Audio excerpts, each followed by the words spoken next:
Hey friends, welcome back to my channel. आज हम band of brothers के 10th और आखिरी पार्ट के बारे में बात करने वाले हैं। इस पार्ट को इन्होंने पॉइंट्स नाम दिया है। ऐसा नाम क्यों दिया है हमें आगे स्टोरी देखकर पता चलेगा। जुलाई 1945 का साल है और जगह है ZMC जो कि ऑस्ट्रिया में है। ऑस्ट्रिया यूरोप में ही है और ऑस्ट्रेलिया कहीं और है। ये मैं इसलिए बता रही हूँ क्योंकि मैं खुद ऑस्ट्रिया और ऑस्ट्रेलिया में कंफ्यूज हो गई थी। आप बताइए, आप किन देशों के या फिर जगहों के नामों पर कभी कंफ्यूज हुए थे भी या नहीं? तो चलिए अब स्टोरी देखते हैं। मॉर्निंग का समय है और विंटर्स तालाब में स्विम करने जा रहा है। तभी वहाँ निक्सन आता है कुछ फोटोज लेकर। जब दोनों फोटोज देखने लगते हैं तब निक्सन विंटर्स से पूछता है कि यहाँ से अमेरिका लौटने के बाद तुम क्या करोगे? तब विंटर्स कहता है कि मैं सोच रहा हूँ कि मिलिट्री को ही एज अ करियर चूज कर लूँ।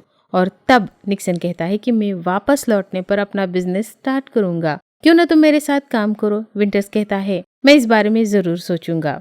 हिटलर मर चुका है, पूरी जर्मन आर्मी ने सरेंडर कर दिया है, लेकिन अभी वॉर ऑफिशियली खत्म नहीं हुआ है और इसीलिए किसी को भी अभी अपने घर जाने की इजाजत नहीं है।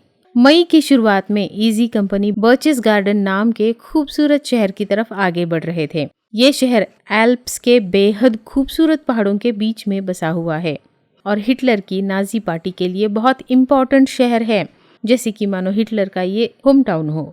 हिटलर मर चुका था, फिर भी उसने मरने से पहले गोरिल्ला वॉर के ऑर्डर दिए थे, इसीलिए बर्चेस गार्डन के रास्ते में जगह जगह पर रुकावटें खड़ी कर दी गई थी। ईजी कंपनी के लिए आगे बढ़ना बहुत मुश्किल हो रहा था। हालांकि इन्हें ईगल नेस्ट तक पहुंचने की बहुत जल्दी थी, क्योंकि सबसे पहले ये लोग वहां तक पहुंचना चाहते थे, क्योंकि इन्हें डर था कि कहीं रशियंस वहां इनसे पहले ना पहुंच जाए। ईगल्स नेस्ट क्या है हमें आगे पता चलेगा। आखिरकार ईजी कंपनी बड़े जद्दोजहद के बाद बर्चेस गार्डन शहर के अंदर दाखिल होने में कामयाब हो जाते हैं। इतना सुंदर शहर पर पूरा का पूरा खाली, एक भी घर में एक भी इंसान नहीं है वहाँ पे। सभी लोग यहाँ से चले गए हैं।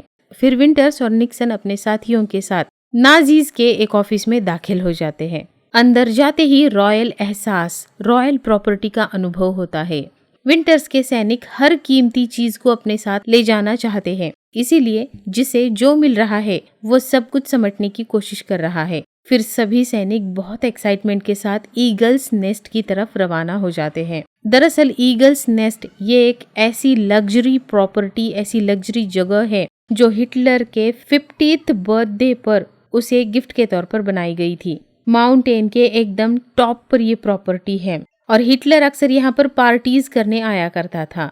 इस जगह पर बहुत ज्यादा पैसा खर्च किया गया था। ये प्लेस सी लेवल से 8000 फीट की ऊंचाई पर बनाई गई थी और यहाँ पहुँचने के दो रास्ते थे, एक बाय रोड और दूसरा लिफ्ट के सहारे। लेकिन ये लिफ्ट मामूली नहीं थी, बल्कि ये लिफ्ट रियल गोल्ड से प्लेटेड थी। ईगल्स नेस्ट ऐसा था मानो हिटलर के एम्पायर का क्राउन, ताज था हिटलर के एम्पायर का। जैसे ही ईजी कंपनी ईगल्स नेस्ट में एंटर करती है, मानो ऐसा लगता है उन्हें कि किसी पैलेस के अंदर वो एंटर हो गए हो। वहाँ की हर चीज आलीशानियत की मिसाल थी। सभी सैनिक अपने अपनी तरह से एंजॉय करना शुरू कर देते हैं। तभी विंटर्स निक्सन को बुलाकर कहीं ले जाता है, एक ऐसा तोहफा देने के लिए जो निक्सन को 100% पसंद आएगा। और फिर दोनों भी एक घर में जाते हैं जहाँ दुनिया की सबसे बेहतरीन से बेहतरीन हर एक प्रकार की वाइन थी। वहाँ पर 10,000 वाइन की बॉटल्स थी जो अलग अलग तरह की कीमती वाइन से भरी हुई थी और यकीनन ये सब देखकर निक्सन बहुत खुश हो जाता है। अभी तक कोई भी बर्चेस गार्डन छोड़ना नहीं चाहता था, लेकिन बस तब तक जब तक किसी ने ऑस्ट्रिया नहीं देखा था। और फिर ईजी कंपनी पहुंच जाती है ऑस्ट्रिया में, जो मानो जन्नत से जरा भी कम नहीं था। इतना खूबसूरत था ऑस्ट्रिया भी। फिर ईजी कंपनी को पता चलता है कि इधर भले ही जर्मनी ने सरेंडर कर दिया है, पर उधर जापान में अभी बहुत भीषण वॉर शुरू है। जापान के ओकिनावा आइलैंड पर हजारों अमेरिकन सोल्जर्स अभी भी मारे जा रहे हैं और घायल हो रहे हैं।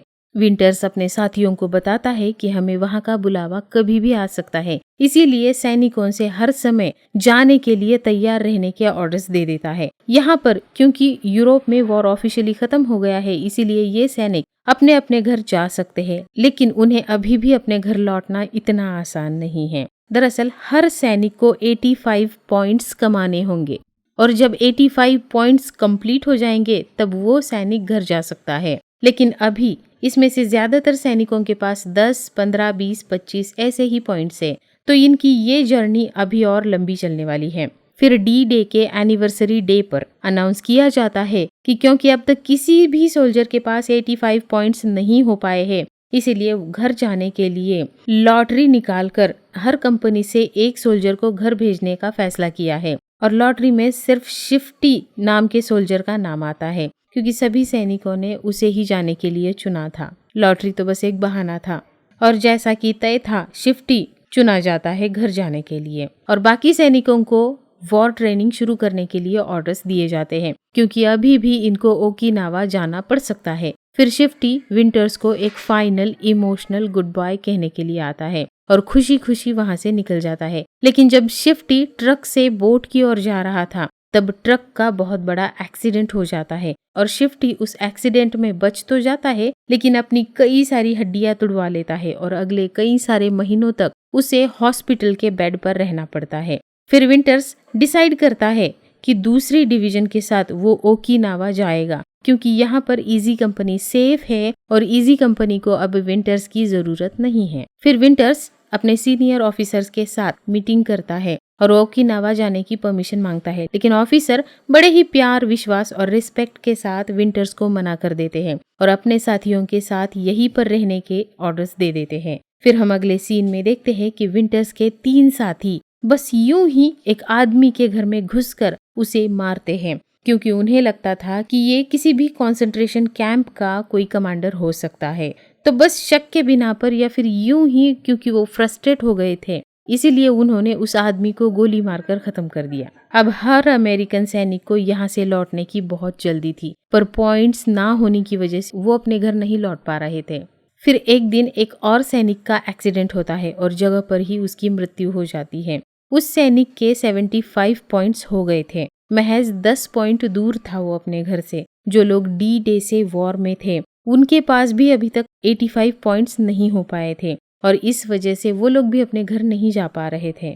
फिर एक रात को सार्जेंट ग्रंट नाम के सैनिक को एक दूसरा अमेरिकन सैनिक नशे में बिना किसी वजह के गोली मार देता है। वो इतना नशे में था कि उसे एहसास भी नहीं था कि उसने क्या किया है और वो बड़े ही आराम से वहां से चला जाता है। जिसे गोली लगी थी उस सैनिक को डॉक्टर के पास लेकर जाते हैं, तो डॉक्टर बताते हैं कि ब्रेन सर्जन ही इसे ऑपरेट कर सकता है और बचा सकता है, और ऑपरेशन के बाद भी इसके बचने की कोई उम्मीद नहीं है। इधर बाकी के सैनिक उस अमेरिकन सैनिक को ढूंढने लगते हैं जिसने गोली चलाई थी, और दूसरे सैनिक वहां के लोकल किसी अच्छे ब्रेन सर्जन को ढूंढने के लिए जाते हैं और वहां पे उन्हें एक अच्छा डॉक्टर मिल भी जाता है और वो बताता है कि ये सोल्जर 100% बच जाएगा। और इधर जिस अमेरिकन ने गोली मारी थी उसे बहुत बहुत बुरी तरह से मारते हैं। हर कोई उसे शूट करना चाहता था, लेकिन वो ऐसा नहीं कर पाते और उसे बहुत ज्यादा मारकर हॉस्पिटल पहुंचा देते हैं। दुश्मन ने घुटने टेके एक अरसा हो गया था, पर अभी भी ऑस्ट्रिया में अमेरिकन सैनिकों का मरना जारी था। फिर धीरे धीरे दिन बीतने लगते हैं। सभी अमेरिकन ऑफिसर्स और सैनिक अपनी अपनी ड्यूटी शिद्दत से करने लगते हैं। किसी को भी ओकिनावा नहीं भेजा जाता है। डी डे के 434 दिन बाद जापान भी सरेंडर कर देता है और वॉर ऑफिशियली खत्म हो जाता है और अब किसी भी सैनिक को पॉइंट्स की आवश्यकता नहीं थी। हर कोई अपने घर जा सकता था। फाइनली सभी अमेरिकन्स एक दिन अपने अपने घर लौटने में कामयाब हो जाते हैं और जैसा उन्होंने सोचा वैसा काम और फैमिली के साथ अपनी जिंदगी जीने लगते हैं। कोई समंदर में जाता है, कोई कैब चलाता है, कोई कंस्ट्रक्शन कंपनी खोलता है, कोई कुछ तो कोई कुछ अपनी योजना के अनुसार करने लगता है।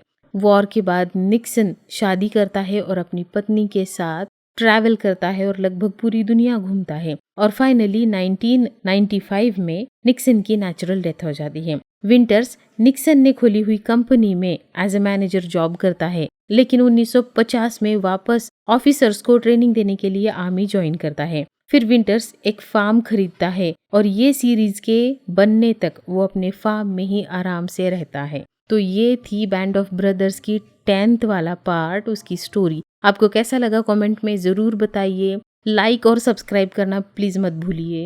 एंड आप नेक्स्ट कौन सा वीडियो चाहते हैं कि मैं उसका एक्सप्लेनेशन करूँ या उसकी स्टोरी बताऊँ, तो प्लीज़ मुझे कमेंट में ज़रूर बताइए आप किस तरीके के फिल्में पसंद करते हैं। वॉर मूवीज़ जो हिस्ट्री पर डिपेंड होती है, या फिर ट्रू स्टोरी मूवीज़ जिसमें रियल घटनाएं होती हैं, या फिर साइंस फिक्शन वाली मूवीज़, या फिर किस और तरीके की आपको मूवीज़ पसंद है। किस तरीके के मूवीज़ की स्टोरी मैं आपको सुनाऊँ, आप मुझे कमेंट में ज़रूर बताइए। And finally thanks for watching.